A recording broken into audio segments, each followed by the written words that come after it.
हरिओम। आज इस धर्म यात्रा में, इस ज्ञान यात्रा में एक उच्च कोटि के एक दूसरे साधक का भी मैं वर्णन करना चाहूंगा। वो मेरे पिताजी थे। मेरे पिताजी का जीवन बहुत ही पुरुषार्थमय रहा है और वे बाल्यकाल से ही भगवती जगदम्बा के साधक थे, शक्ति के साधक थे और उन्हें दुर्गा भगवती की बहुत कृपा प्राप्त थी। मगर वे बहुत ही अनुशासन प्रिय भी थे। पहले वे डोगरा रेजिमेंट में देश के सेवक भी रहे। फौज में रह करके देश के लिए उन्होंने बहुत कार्य किया। नेफा वार जो हुई थी उसमें वे गए थे और देश की सेवा की थी। उसके बाद वे वापिस घर आए और अपना कार्य करने लगे। लेकिन वे बहुत ही, मैंने पहले कहा कि बहुत ही कठोर, बहुत ही अनुशासन प्रिय थे।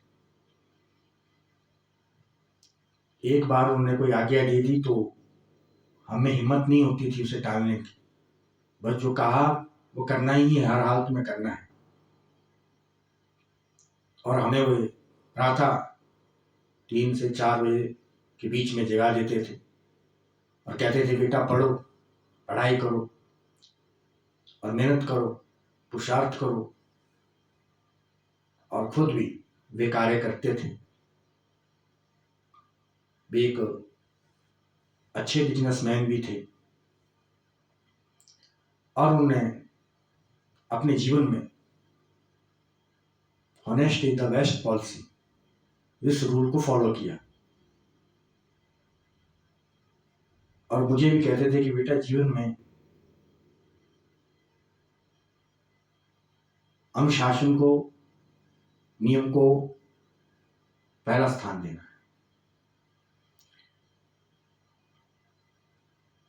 ऐसा कट्टर व्यक्तित्व मैंने कभी जीवन में कोई देखा नहीं। बहुत ईमानदार थे, बहुत सख्त भी थे। हमारे कई मित्र तो उन्हें कहते थे तो दुर्वासा ऋषि जी की तरह है। एकदम से उनमें बहुत क्रोध, बहुत ज्वाला उनके अंदर थी। उनके साथ 2 मिनट, 5 मिनट, 10 मिनट भी बैठना बहुत मुश्किल था। न मालूम कब क्या कह दे, क्या कर गुजरे। लेकिन वो क्रोध तो करते थे, लेकिन दुलार भी करते थे हमें, प्यार भी करते थे हमें। और हमेशा कहते थे कि बेटा अपने जीवन में कर्म को प्रथम स्थान दो। उनके जीवन में कर्म ही भक्ति थी। लेकिन मैं कहता था पिताजी कर्म के साथ साथ ज्ञान, भक्ति, भगवान की आराधना भी करनी चाहिए। केवल कर्म और केवल धन के सिवा कुछ और भी है जीवन में, उसको भी अचीव करना है। तो कहता था, पिताजी कहते थे कि तू बहुत ज्यादा बातें करता है, ज्यादा बकड़ बकड़ मत किया कर। तो मैं चुप हो जाता था, क्योंकि पिता थे। पिता की आज्ञा का पालन करना एक पुत्र का धर्म है।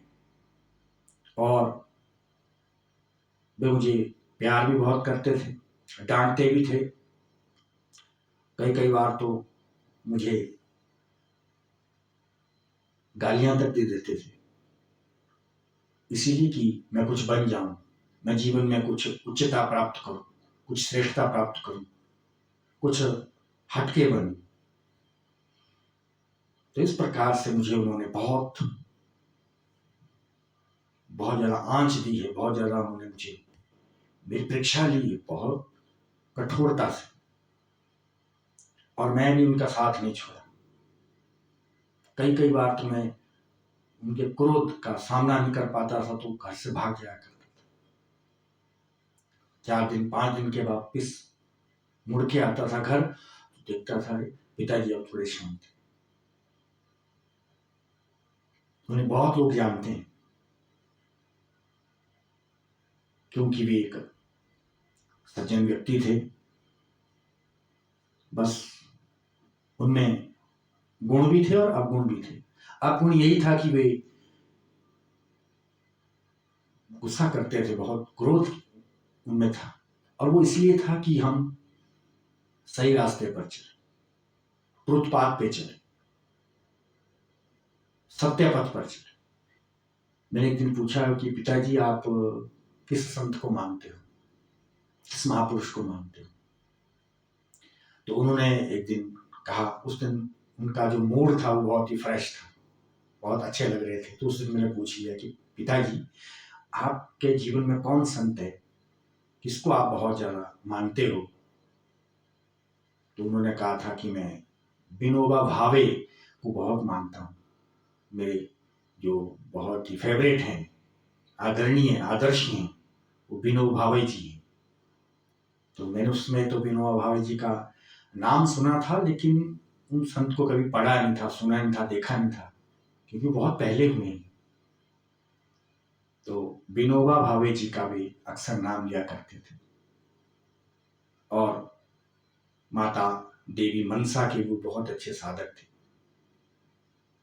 कई बार वे रात्रि काल में भी यात्रा करते थे, तो जोर जोर से बोलते थे, जय मनसा माई, जय मनसा माई। और मार्कंडेय ऋषि के तो वे स्थान पे ही रहते थे। हम लोग भी आज भी मार्कंडेय ऋषि भगवान के स्थान में रहते हैं और उनकी भक्ति करते हैं।